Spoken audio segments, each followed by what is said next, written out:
la mano. Sí, sí, adelante, después. Este, querido Dime. Gaspar, iniciamos con el vehículo que menciona nuestra querida hermana Madame Blavatsky. Entonces habla de una forma ovoide, de un huevo áurico. Sí, Y ya viendo todo el tema como tal, a mí se me vino a la mente que quizás por eso ahora ya entiendo un poquito. Yo soy, bueno, ustedes no están para saberlo ni yo para platicarlo.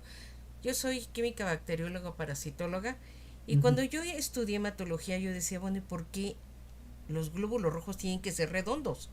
Y los glóbulos blancos también. Entonces ahorita que vimos todo esto y vimos la energía, me quedé pensando mucho, dije, ah, caray, como que aquí estoy encontrando parte de las contestaciones a mis dudas a través de la vida, porque realmente vemos que en la sangre, pues la sangre es vida, ¿no? En la sangre viene toda esta energía que nos da la vida. No sé si estoy bien en esta deducción que acabo de sacar mi hermano Gaspar. Si estoy mal, pues dímelo. no, no. Mire, está bien, pero lo que hay que aplicarlo al todo. Todo Oh, tiene vida. ok. Lo que en relación con nosotros, tanto los glóbulos rojos como los glóbulos blancos son como un centro específico de la vida humana. Pero es que esa forma es universal y es porque toda forma es una expresión de vida. Y aunque no lo veamos completo, por ejemplo, la gente dice, no, el hombre es una estrella de 5 puntas, si se abre los brazos y los pies y con la cabeza hacemos una estrella de 5 puntas. Pero el aura del ser humano sigue siendo ovoide y sigue siendo en la esencia de la expresión del cuerpo físico, porque sin aura nadie puede vivir. Así que de todas maneras, aunque en lo concreto, en los niveles más densos, haya formas diferentes a la ovoide, esa forma más concreta está rodeada de un ovoide más sutil. Y es la forma básica sobre la cual la forma del cuerpo más denso entonces varía a quizás una forma geométrica como esta, etcétera. Todas Eh, tienen que tener algunas proporciones, eso, aunque en un alma evolucionante puede estar todavía no estar perfeccionada su forma al nivel de su verdadera expresión, eh, ¿cómo se llama? Geométrica fundamental. ok. Pero de todas maneras, por arriba de la expresión más densa, que pueda tener otro patrón de arquetipo, de forma, la universal es un ovoide. Así que Y no la solo se segunda, aplica lo que segunda y usted, última pregunta, querido sí, hermano Gaspar. Cuando estamos hablando de esta serpiente, también en algunos libros, en alguna literatura, se refieren a ella como Ouroboros. ¿Cómo? Y nunca he entendido el concepto. Oro. oro, ¿qué? No le entendí. Ouroboros. Ouroboros. No, eso Y, habría que buscarlo, no me recuerdo. ok. No, Es Auroborus. Ay, Auroborus. perdón. ah, Ok, entonces yo he tenido el concepto mal. Perdón, ¿cómo dijeron? Aruborus. Aruborus. Ok, y tiene que ver algo igual con con esta forma de huevo ovoide, mi querido hermano Gaspar. todo tiene que estar en esa relación, porque le digo, el universo es completamente ovoide y se va acercando a la más perfección, vamos a decir, a la expresión más adecuada a su evolución de acuerdo al nivel de expresión de la vida esa, en esa etapa, vamos a decir. Es decir, por ejemplo, un ser humano que está poco evolucionado, que sus líneas de actividad, de pensamiento, de acción, etcétera, son muy densas. Su forma ovoidal es muy gruesa en los niveles inferiores, es decir, en los niveles más densos de la materia que componen, o de los distintos niveles de materia que componen sus cuerpos. Pero una persona espiritual, su ovoide va expandiéndose arriba y los niveles inferiores se van estrechando. Y entonces usted ve que lo de arriba no solo es mucho más abarcante, ovoidalmente hablando, y eso, sino que la materia es mucho más sutil y luminosa, hasta que llega a ser un cuerpo de luz, es decir, un ovoide de luz, porque no deja nada de la materia inferior en esa aura. Ese es el halo de santidad de algunas religiones, etcétera, que algunos pintores en el cristianismo adoptaron y después se hizo casi que universal, y todos santos pues le ponían un halo de luz alrededor de la cabeza. Esa es el aura completa. No es solo un pequeño circulito de luz. La materia misma que usa ese ser humano nada más que es luminosa en su integridad. Pero eso depende, que repito, de la evolución. ¿Alguna otra pregunta de otro hermano? Acá había. Sí, adelante. Sí, puedo. Sí, Soy adelante. María Gaspar. Sí. Yo tenía la idea de haberlo leído, que el huevo áurico era realmente el sustragma, que nos acompaña durante toda la reencarnación, o sea, todo el manvantara de manifestación, que no cambiamos el huevo áurico. Cuando Atma lanzó el sutragma, ese huevo áurico nos va a acompañar en todo el manvantara. ¿Es así o no? Bueno, ya ese detalle no me recuerdo si lo he leído en algún lugar, pero esencialmente, mire, la esencia del espíritu, claro que es lo único que no cambia. Lo que van cambiando son los vehículos inferiores, de acuerdo a su interrelación, al valor que usted le vaya dando y de acuerdo a la línea evolutiva. Porque también la línea evolutiva de un ser humano nunca la repite ningún otro, porque usted tiene que llegar a expresar como manifestación, mientras esté manifestado, una unicidad que ninguna otra mónada o expresión monádica, porque la mónada es una sola, la palabra mónada significa precisamente unidad, ninguna expresión monádica se va a repetir. Pero la esencia de la mónada, que es ese rayo átmico que llamamos sutratma, es decir, un hilo de atma que tiene que animar toda expresión de esa mónada o de esa expresión monádica. Perdonen la redundancia, pero es que la mónada es una sola. No estamos separados en la mónada de nadie. La mónada es una sola. Pero esa expresión monádica del sutratma lo que va es haciendo variar su resultado en los vehículos búdico, mental, cámico, pránico, físico, etc. Los vehículos van expresando. Usted no puede expresar lo mismo aún en el aura física, mientras usted es una persona ignorante o una persona que daña, o una persona que personalmente se aísla de los demás, y el que busca la unidad, la compasión, el amor.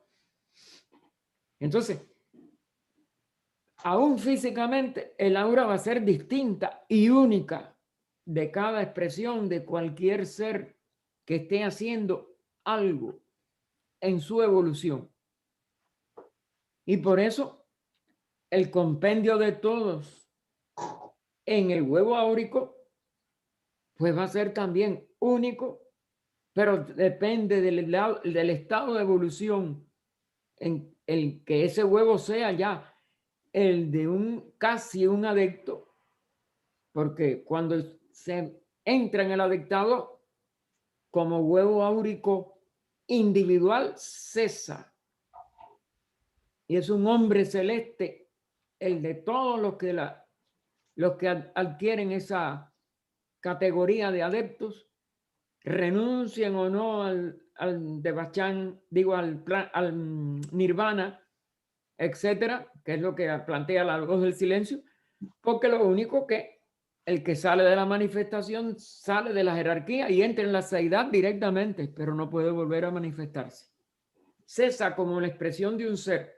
Ahora, ¿cómo puedes en otro Manvantara tener que venir entonces y aún reencarnar?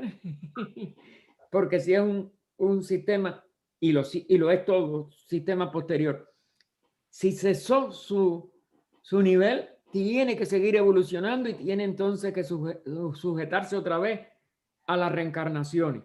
Este es el misterio de muchos de los pitris agnisvatas que HPB pone en Antropogénesis.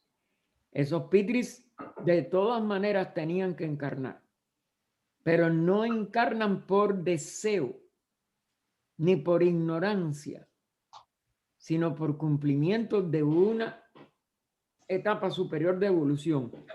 Mientras que los que renuncian al nirvana, lo que están es haciendo una labor y un crecimiento a la vez, pero sin tener que en sí pasar por las miserias directamente ellos, sino nada más que a través de su amor y compasión y unificación con los seres que ayudan. Y ese es el sacrificio, porque tienen que sí que soportar el dolor, pero el dolor de los demás. Y a veces es más difícil soportar el dolor de los demás por compasión que soportar un dolor propio. Si usted dice, bueno, yo lo hice, este es mi karma. Ellos sin tener ningún karma están soportando el karma del mundo. Ese es lo más esencial de estos seres y de estas criaturas.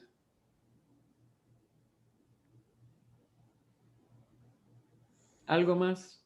Muchísimas gracias. Gracias. Por nada. ¿Quién Gracias. más quería? Gracias. Yo tengo una pregunta. Dime. ¿Me escuchan? Sí, Sí. Pedro. Sí, Adelante. mira, la seidad, ¿verdad? Más allá de lo incomprensible que es, ¿verdad? Aún así pregunto, eso vendría siendo casi como la esencia del todo de Dios que permea a todo. Quítale los plurales. Es la esencia de todo y es el todo. Ok, es el todo, ya. Es lo máximo. Ahora, es lo máximo. Sí, durante un pralaya es todo nada, porque aún esa dualidad que llamamos el todo y la nada se unen en algo que no tiene entonces palabras. El Mahapralaya es un estado totalmente imposible de poner en palabras. Es como antes de la manifestación. Por eso, claro. Sí, lo que se Ok. describe en la primera estancia de cosmogénesis, correcto.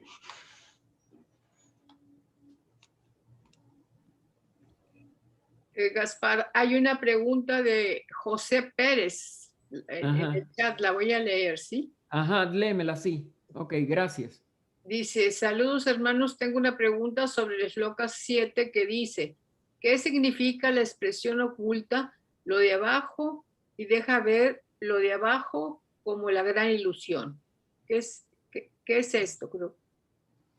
Que en el comienzo de toda esta diferenciación, que no es diferenciación, sino que es el maya que hace aparecer como diferentes las cosas, pues lo que era homogéneo aparece como heterogéneo.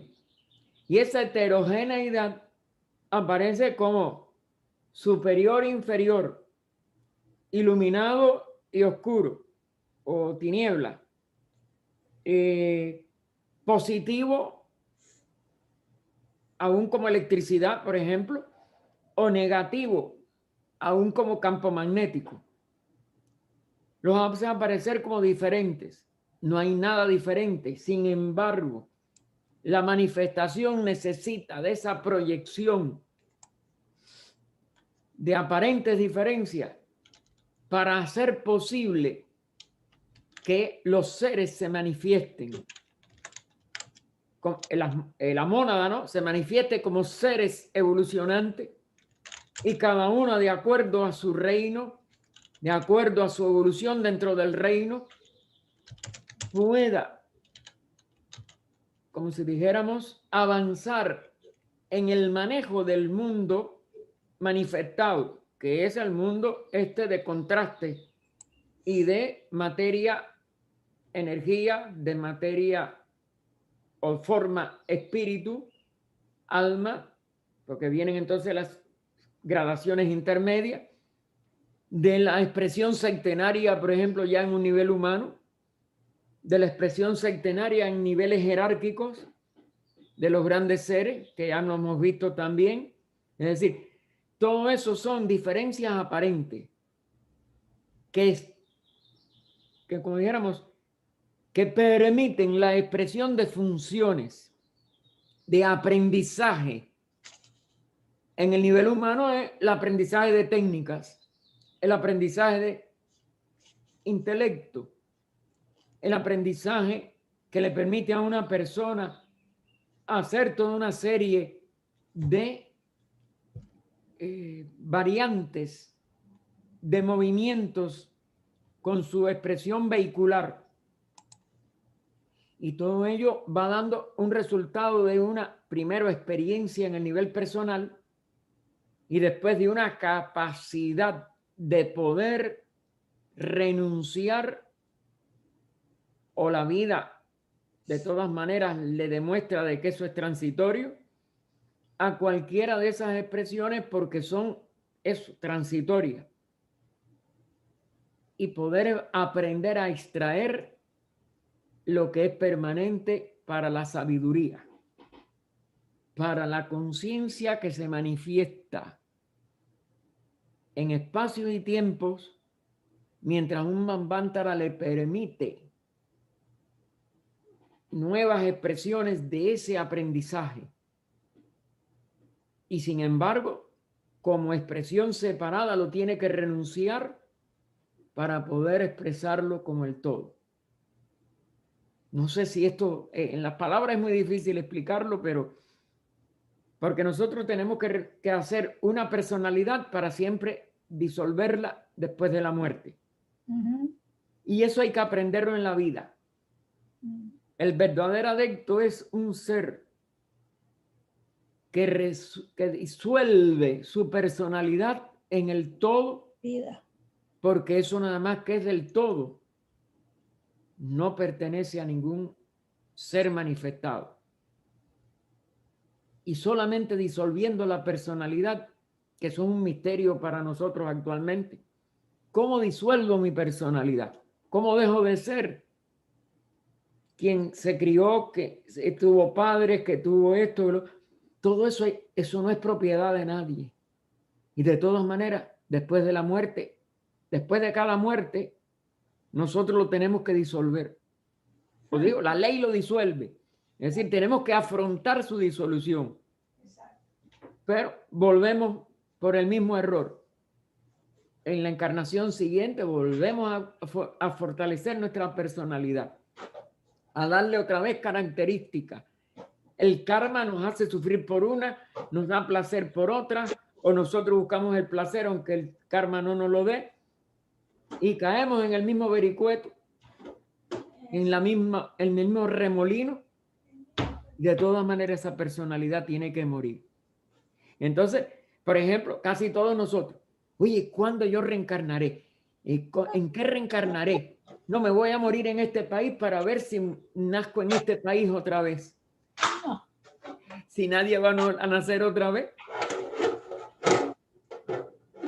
Si la personalidad esa se va a disolver de todas maneras. Claro. Luchamos contra, como el Quijote, ¿no? Contra los molinos de viento. Sí. Todas estas cosas no son fáciles de asimilar. Y sin embargo es la única asimilación que nos puede llevar a dar un paso de avance. ¿Qué de la personalidad puedo disolver hoy? Sin esperar a que yo me muera y se disuelva solo. ¿Qué puedo disolver? Un defecto que tenga uno. O características, aunque sean virtudes. Aún las virtudes hay que disolverlas y entregarlas a la humanidad. Eso, la virtud no es de ninguna personalidad. ¿Qué? Dicho y hecho. Y los errores menos. Los errores son del karma. Hay que pagar. Hay que aprender a no cometerlos. ¿Eh? Se percatan de lo difícil que es vivir correctamente y verdaderamente avanzar, porque se avanza nada más disolviendo, quitándonos apegos, costumbres, quitándonos características. No, yo soy así. No, me tengo que quitar ser así. Y es dificilísimo. Es dificilísimo. Y de todas maneras, es inevitable. Todos al morir vamos a afrontar la disolución de nuestra personalidad. Que algunas de las cosas positivas se asimilen en Devachan. Por eso un discípulo puede renunciar al Devachan. Porque aún lo que tiene que asimilar lo asimila en vida, disolviendo su personalidad. Hasta donde puede. Claro, la iniciación final, el adectado es lo único que disuelve. Y sin embargo, esa es la única personalidad que se salva. Estudien lo que es un adectado, lo que es la iniciación verdadera quinta, que libera de la rueda de nacimientos y muerte, aunque lo más llega a 7. O sea, hablamos de quinta, es lo que se ha publicado, pero parece que internamente llegan a la 7ª. En una carta del maestro está puesto así. Llegó a la 7ª iniciación. Y es el que puede, es cuando él explica, en la carta que explican por qué HPV no tuvo que dejar un principio de garantía en el Tíbet. Porque ella, aunque era una iniciada, no había llegado a la 7ª iniciación. Eso está así textual en una de las cartas. Sí. Y tuvo que dejar eso en garantía. Los adeptos no, los adeptos lo que tejen de acuerdo a la simbología que HPV tradujo. Porque ella lo que tradujo fueron estas. En la voz del silencio, el adepto teje su Mayavi Rupa. El Mayavi Rupa, aparte de ser ya la esencia de lo mayávico, porque ya no le sirve para nada, ni es sede de nada, ni acumula nada, ni tiene agregado nada. Sin embargo, no está movido por la esencia elemental. Lo teje con esencia monádica, es decir, con la esencia de esa unidad de la vida total.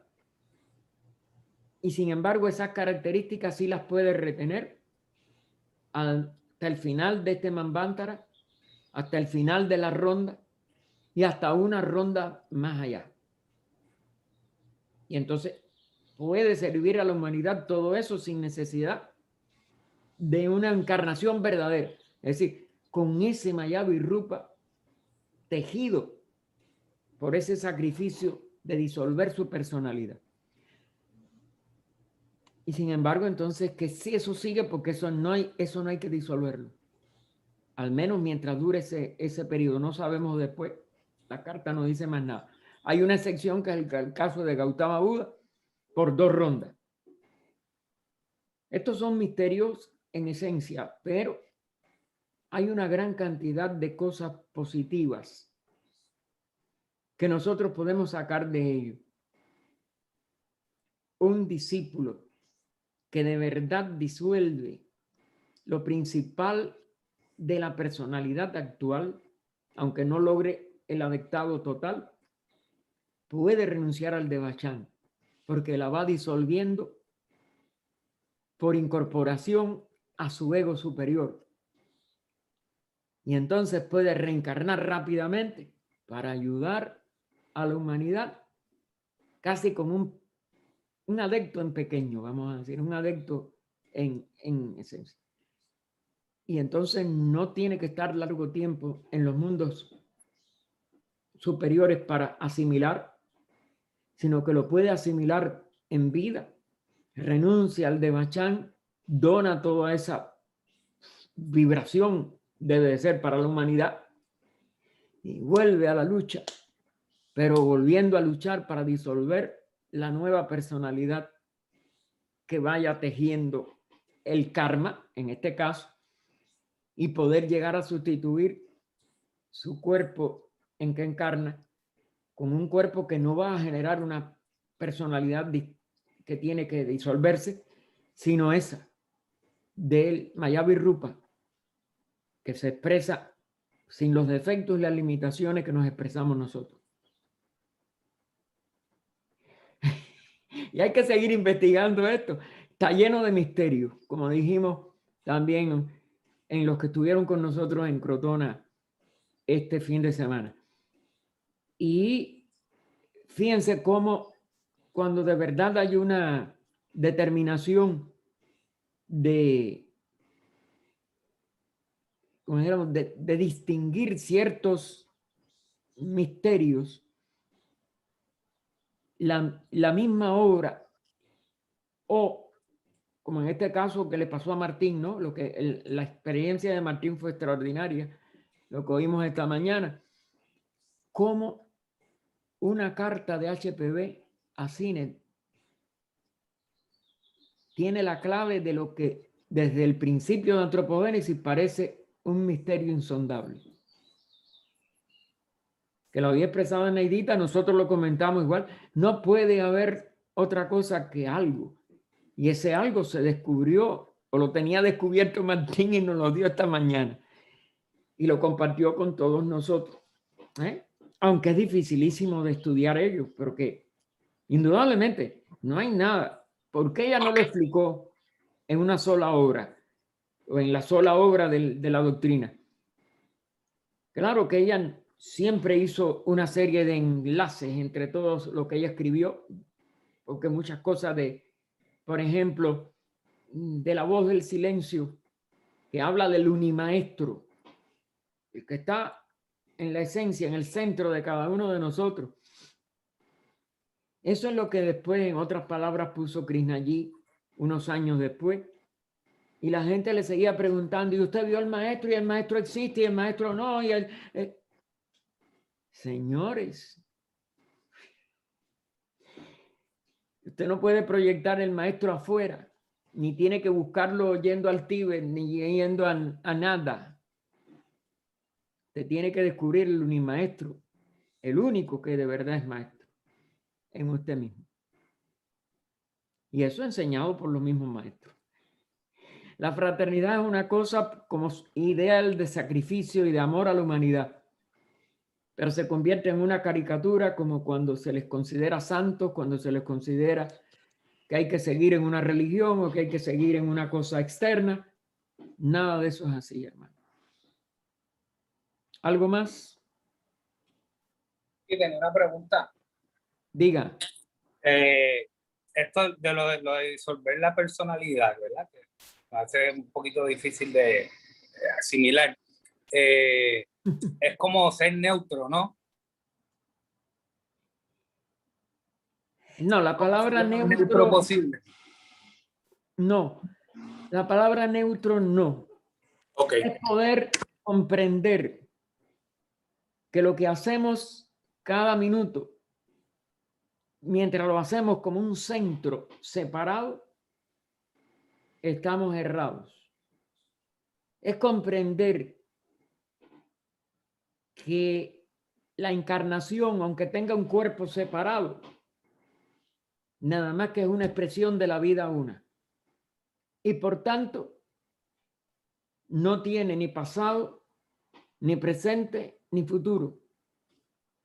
Solamente lo real, lo verdadero, está si usted puede entrar al centro de lo eterno y sacarnos del tiempo en que yo soy fulano, yo soy esto, lo otro, mañana haré. Es decir, mientras usted se proyecta dentro de la personalidad, usted está preso en el tiempo y por tanto en la muerte. Bien. Es la verdadera capacidad de atender a lo que es, al centro. Y actuar nada más desde el centro. No desde características, no desde conveniencia, no desde un propósito, no desde un pasado hacia mejorar el presente o el futuro, sino nada más que en tratar de comprender la vida en su integridad y en el centro, y actuar como un agente de la vida impersonalmente. Nada más sintiendo el amor, la compasión, la unidad. Esto es dificilísimo, esto es un camino interno, el verdadero camino de la cruz, en el sentido simbólico del cristianismo, el verdadero camino del sacrificio, del místico, del ocultista verdadero. Y es cesar de actuar y de pensar en uno en términos de separatividad. Y repito, es un entrenamiento que tenemos que tratar de tomar, y es una capacidad de atención que no tenemos, y es salir del tiempo y del espacio en que nos cristalizamos como seres que no podemos cambiar esto, que no podemos cambiar lo otro, o que queremos cambiar aquello, o que queremos cambiar lo otro. Mientras se proyecta nuestra vida hacia afuera, desde una personalidad, no podemos lograr ningún paso de avance. El verdadero paso de avance es instantáneamente darnos, despertar a que no somos una persona y variar nuestra atención en cuanto al mundo exterior a servir, amar y ser bondadoso, compasivo, etc. Veraz. Es decir,